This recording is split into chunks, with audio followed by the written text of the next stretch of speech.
Kratos तथा सुन Wukong ये दो ऐसे माइथोलॉजी में जिक्र हो चुके कैरेक्टर्स हैं जो न सिर्फ अपने अमरत्व के लिए जाने जाते हैं बल्कि इनके अलौकिक शक्तियों के आगे हेवंस के कई गॉड्स भी अपने घुटने टेक दिए थे।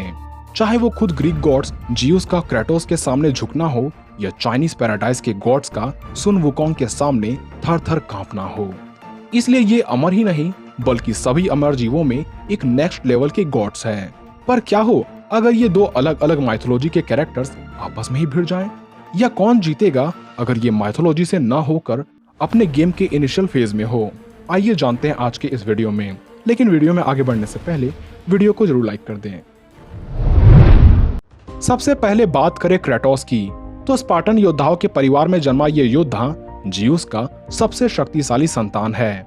ये ना तो पूरी तरह से इंसान है और न ही गॉड, लेकिन डेमी गॉड ये क्रेटोस स्पार्टन सेना का सेनापति है जो कि एरिस की इशारों पर गॉड ऑफ वॉर के लिए कार्य करता था। पर एक दिन एरिस के छलावे के कारण क्रेटोस के हाथों ही उसी की पत्नी और बेटी की हत्या हो जाती है और तब से वो कहलाता है घोस्ट ऑफ स्पार्टा। अपने परिवार के मौत का बदला लेने की जिद इसे गॉड ऑफ वॉर एरिस भी नहीं रोक पाता, क्योंकि क्रेटोस एरिस को मारकर खुद बनता है युद्ध का देवता। गॉड ऑफ वॉर बनने के बाद क्रेटोस शांत नहीं बैठ जाता, बल्कि अब ये अपने पिता यानी जियूस और सभी ओलंपियन गॉड्स को अपना शत्रु मान बैठता है, क्योंकि इन्हीं गॉड्स के कारण इसके पूरे परिवार का अंत हुआ था। इसलिए बदला लेने की चाह इसे मिडगार्ड तक पहुंचा देती है और वहां मौजूद नॉर्स देवताओं के लहू से ये स्नान करता है। अगर आप अभी भी इसे कोई आम इंसान सोच रहे हैं तो आइए आपको इसके शक्तियों की कुछ झलक दिखलाता हूँ। कहा जाता है कि king of the Titan Cronus का सामना खुद जियूस भी करने से डरते थे, क्योंकि एक 60,000 फीट लंबे और 70 लाख पाउंड वाले राक्षस से भला कौन उलझना चाहेगा। पर इस विशालकाय दानव के सामने जाकर भी क्रेटोस के चेहरे पर एक शिकन तक देखने को नहीं मिलती। यहाँ तक कि क्रोनोस अपने अंगुलियों से क्रेटोस को मसलना भी चाहता है, पर क्रेटोस उस भारी भरकम जीव का पूरी ताकत से विरोध करता है। और क्रेटोस ऐसी ताकत सिर्फ एक बार नहीं दिखलाता, बल्कि जब क्रोनोस के समान ताकतवर एक गॉड एटलस जो कि अपने कंधों पर पूरे आसमान को थामे हुए है, उसके सामने भी क्रेटोस ठीक उसी प्रकार अपनी ताकत दिखाता है जिस प्रकार इसने क्रोनोस के सामने अपनी शक्ति का प्रदर्शन किया था। यहाँ तक कि नॉर्स गॉड बाल्डर, जिसे काफी शक्तिशाली गॉड माना जाता है, वो भी क्रेटोस की क्रोध की अग्नि को सह नहीं पाता।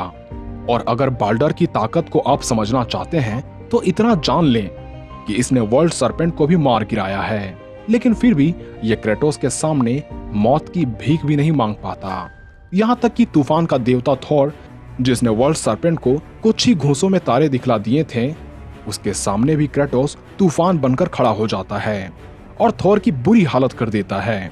ताकतवर होने के साथ साथ इसकी ड्यूरेबिलिटी भी गॉड लेवल की होती है, तभी तो जियूस का खतरनाक थंडरबोल्ट भी क्रेटोस का बाल भी बांका नहीं कर पाता। जबकि जियूस की बिजली इतनी शक्तिशाली होती है जो पर्वत को भी पल भर में तोड़ दे। यहाँ तक कि इसकी बिजली को गाया भी नहीं झेल पाया था। क्रेटोस बिजली के साथ ज्वालामुखी के आग को भी सह चुका है। क्रेटोस ने हरक्यूलिस के कई मुक्कों को भी सहा है, जबकि हरक्यूलिस को शक्ति का देवता माना जाता है और इसके मुक्के से धरती के भी टुकड़े हो जाएं। और न जाने इसने कई गॉड्स के अटैक्स को सहने के बाद भी हमेशा निडर खड़ा रहा। क्रेटोस की स्टैमिना के बारे में ज्यादा कुछ बताने की जरूरत नहीं है, क्योंकि ये गॉड के साथ हुई लड़ाई में भी गॉड्स को हारने पर मजबूर कर देता है, अब उसमें चाहे वक्त कितना भी क्यों ना लग जाए।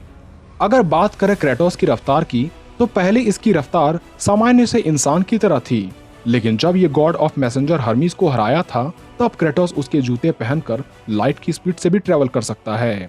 वहीं अब बात करें सुन वुकोंग की, तो सुन वुकोंग एक तिलस्मी पत्थर से उत्पन्न हुआ था तथा उसका बचपन एक ऐसे पर्वत पर बीता जहां कई सारे वानर तो थे, पर सुन वुकोंग सा कोई नहीं था।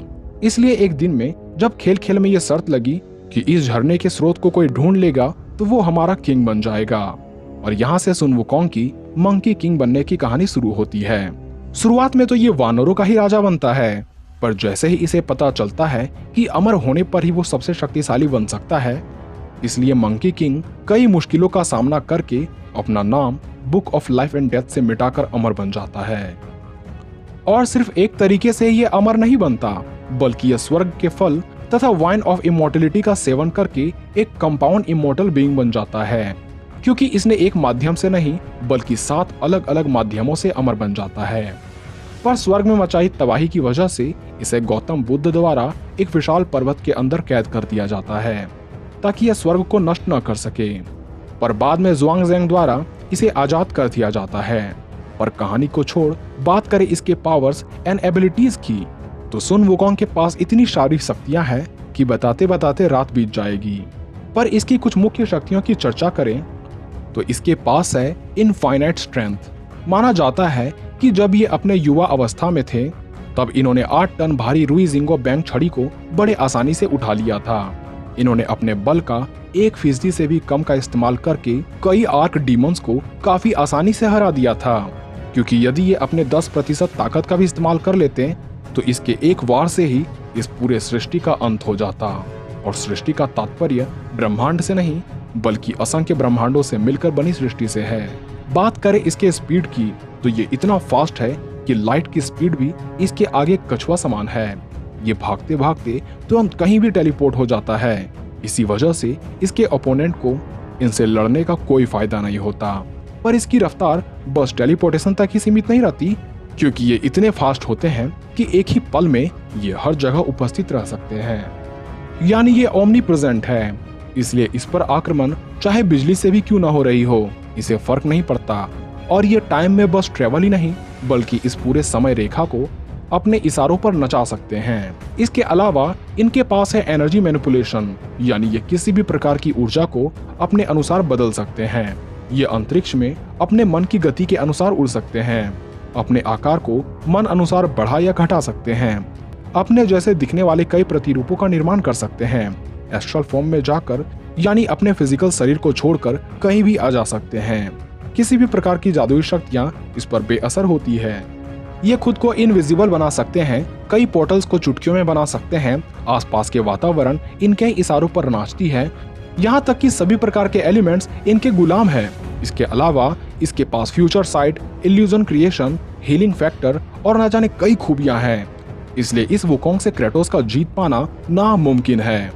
पर जहां तक बात रही गेम वाले वर्जन की, तो अभी ब्लैक मिथ में वुकोंग अपने इनिशियल स्टेज में है, जिसकी कई पावर्स तो अभी हमें तक दिखाई भी नहीं गई। पर क्रेटोस की इनिशियल पावर भी लाजवाब की है, इसलिए गेम वाले वर्जन में बेशक जीत क्रेटोस की होगी। खैर, इस पर आपकी राय अलग हो सकती है, जिसे आप कमेंट बॉक्स में लिख सकते हैं। तो आज के लिए बस इतना ही, मिलते हैं अगले वीडियो में।